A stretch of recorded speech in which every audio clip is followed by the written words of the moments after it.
In our second day of election vote counting, and a clearer picture is starting to form of who's in control of what. While Cape Town looks set to remain firmly in the DA's grip, all eyes are now on Nelson Mandela Bay, Johannesburg, Pretoria and Durban. As we consider another 5 years of possible coalitions, political commentator Matsilele joins us live now from Cape Town's Election Results Centre to help us make sense of the numbers. Trust, thanks so much for joining us. When you walk away from these elections and you look back, what will you remember them for? So, first I'll remember them, for the fact that no single party will walk out of this election, especially of the three dominant parties, saying they registered incredible victories. EFF had a steady performance, not outstanding. Maybe to the exception of one eThekwini, ANC bled votes across all major metros, and the same with the Democratic Alliance, especially in the Western Cape and Cape Metro to be specific. So this is an election that South African politics would have been extremely reconfigured. No single party getting outstanding mandates. In 6 of the 8 major metros, only 2 will be governed by one party.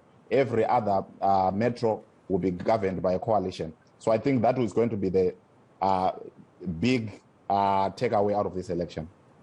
Which we know is not good for service delivery for us citizens. Well, it depends how those coalitions will be configured. We have certainly seen, using the 2016 election as a litmus. There were real challenges with governing in those coalitions. Nelson Mandela collapsing, Tshwane almost collapsing, Johannesburg Metro also collapsing, moving away from DA control after Mashaba left. So depending on how these metros will be configured, how the coalitions will be configured, that will determine whether they will be delivered or not. It is important to state that in smaller municipals, coalitions perform effectively. It is the problem comes with these big metros where there's also a lot of patronage to be dispensed, and there are also resources and tenders. Then that becomes a powder keg. So the challenge would be how these coalitions will be reconfigured, post this election. So that will tell us whether delivery will be done or will go to the same scenario of post-2016. Let's talk about the Western Cape. You say that certainly in the city of Cape Town, the DA remained dominant, but it bled to some of the independents in other parts. Certainly. So Western Cape has about 12 hung municipals, and it tells you that DA is increasingly losing its dominance within the province. But in the Cape Metro, I think they will lose about 8% according to projections, between 8 to 10%.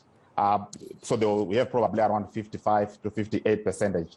But it tells you that increasingly DA is also losing its control of the metro and also of the province. So you are likely to start seeing other smaller parties, like Good, Patriotic Alliance, and also community-based parties. I think we saw that in Knysna and also in some parts of Karoo, that people are increasingly giving political mandate to community political parties and taking away that from hegemonic parties. So this is, I think, a loud message to the Democratic Alliance, to the African National Congress, and also to the economic freedom fighters, that if they get the mandate and fail to govern, they will lose that mandate. I think ANC has received that message loud and clear. You probably would remember that when Mbeki was president, ANC governed in all major metros. At some point, it had control of all the provinces, and that is no longer a conversation. They probably will never govern in Western Cape again, or especially in the Cape Metro.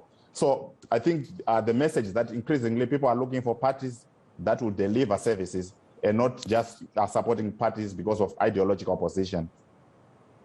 Do you think that President Cyril Ramaphosa will be punished for the ANC's performance at conference? I don't think so. I think the advantage that Ramaphosa has, first, if you look at all the polling, he remains the most popular politician within the country. But also there's an interesting aspect in all the regions, right? ANC bled votes. So if you have to punish Ramaphosa, you also have to punish Zikalala in eThekwini, you have to punish Makura in Joburg, you have to punish every other chair of the province. I don't think that will happen. If they have to let Ramaphosa go, they also have to think about the next election.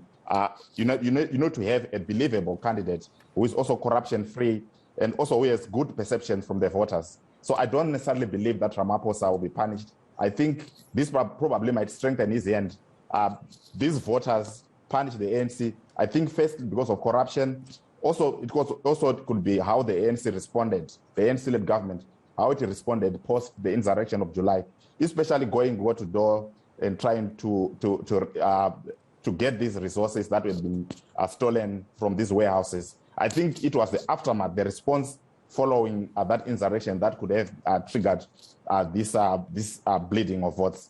But I think if Ramaphosa will be held responsible, so will be every other provincial chair. All right, thank you so much. Political commentator coming to us from Cape Town, Trust Matsilele. We thank you for your time this morning. Coming up.